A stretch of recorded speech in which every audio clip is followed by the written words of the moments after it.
he led Nigel Farage down a line of questioning, which ended up with him saying, basically, you're here because you want money from the tech bros so that you can run for Prime Minister of Great Britain. Nigel Farage has been giving evidence on European threats to American free speech at a committee hearing in Washington. The Reform UK leader compared Britain to North Korea, warning that the country has sunk into an awful authoritarian situation. Farage chose to attend this Congress meeting over the first week of the new parliamentary term. This legislation we've got will damage trade between our countries, threaten free speech across the West because of the knock-on rollout effects of this legislation from us or from the European Union. So I've come today as well to be a klaxon, to say to you, don't allow, piece by piece, this to happen here in America. And you would be doing us and yourselves and all freedom-loving people a favour if your politicians and your businesses said to the British government, you've simply got this wrong. At what point did we become North Korea? Well, Nigel Farage pointed to cases such as the arrest of writer Graham Linehan for a series of tweets and the jailing of Lucy Connolly for her posts after the Southport murders. But the Reform leader was given a rough ride by some senior Democrats. This was Congressman Jamie Raskin. There is a free speech crisis in America today, but there's no free speech crisis in Britain.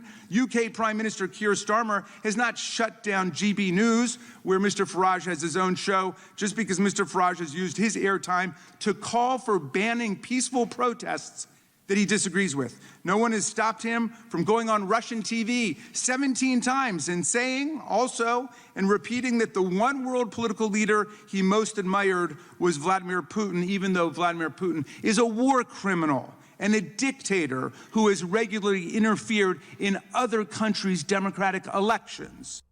And as Nigel Farage tried to leave the hearing, another Democrat congressman, Jared Moskowitz, also challenged his behaviour. I'm sorry to hear you're leaving the hearing early. Well, it's not a question of leaving the hearing early, but I do have other things to do. Yes. Oh, where are you going? I'm so sorry about that. That's okay. Where are you going? It's not lunch, I promise you. It's not lunch. You're not going to have lunch.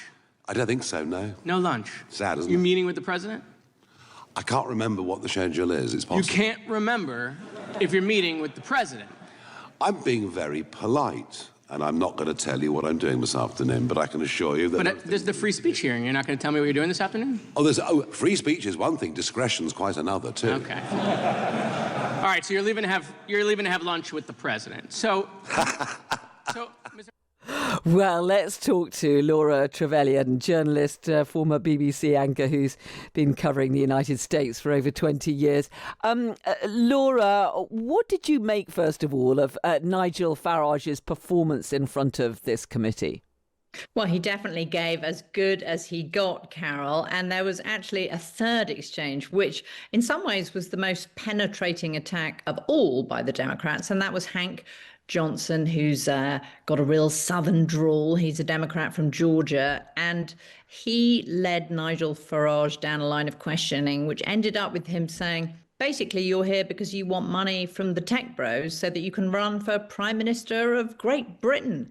You're just here to ingratiate yourself with Elon Musk so you can get money. And Farage insisted that he's had a dust up with Elon Musk, and that wasn't the case at all. And at one point, Hank Johnson said to him, and how many members of parliament do you have? And Farage sort of said, well, we're leading in the polls. And Hank Johnson said, about how many? And Farage said 4. So Johnson said, you're a fringe party. So it was all, good fun on one level, but Democrats really trying to puncture Republicans who are, taking populism global by inviting Farage over to address the House Judiciary Committee on threats to America from European tech companies. And Democrats were determined to try and prick that balloon. Yeah, because this is a really important agenda for Republicans there in the United States, and presumably the reason why they invited Nigel Farage. They feel that free speech is under threat, that it's very much under threat in the UK. We heard from J.D. Vance, the deputy president, coming over and making those points because presumably they are aware that rules here affect Americans because these social media platforms are global, aren't they? Yeah, there are a couple of things there, I think. One is that Jim Johnson, the chair of this committee, is a real MAGA loyalist. So he sees Nigel Farage as being an ally in the MAGA movement. Farage really was what they call the predicate for Trump, because Brexit happened in 2016, and then later that year, Donald Trump was elected. And Steve Bannon, who's, a key advisor to President Trump in the first term and now has this important podcast, War Room Outside. Steve Bannon really discovered Nigel Farage back when he was in the European Parliament, and Steve Bannon was there in London running the Breitbart right-wing media London office. So he's a darling of MAGA, Nigel Farage. So any chance to promote him, that they'll do it. But also, yes, as you say, there's an absolute crossover here in that the rules that the EU has introduced, which are antitrust rules, which are affecting American tech companies. Republicans don't like those at all, whether it's antitrust or freedom of speech. And also Republicans don't like Britain's law either. So it was a chance, if you like, to meld two agendas, promoting Farage and promoting his views, which chime with those of Republicans who feel that free speech is being threatened. But Democrats weren't having that, saying this government is also threatening free speech. And, Donald Trump doesn't like speech in universities that he doesn't like. He doesn't like people who are supporting protests, when it comes to the war in Gaza. So it was quite a ding-dong of a hearing, Carol. Do we know if Nigel Farage is going to have a chance to just have a chat with his chum, Donald Trump, in the White House while he's there in Washington? Well, it sounded like it, didn't it? He was very coy about where he was going and somehow didn't know his schedule. But I'm sure that if we monitor his social media account, then before too long, either he or the president will post about their lunch, if indeed that happens. It is just, finally, Laura, a further indication, isn't there, of just how important social media is to our political discourse now.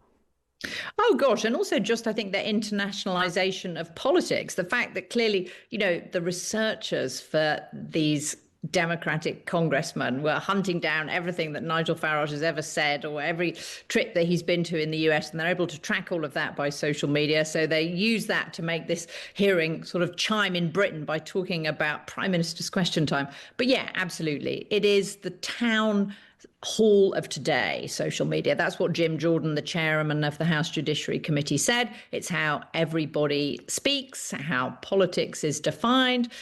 Donald Trump and Nigel Farage have shown themselves to be incredibly adept in using social media. And Democrats here certainly are hoping to catch up in some way. Laura Trevelyan, it's been great to speak to you. Thanks so much for joining us. A pleasure.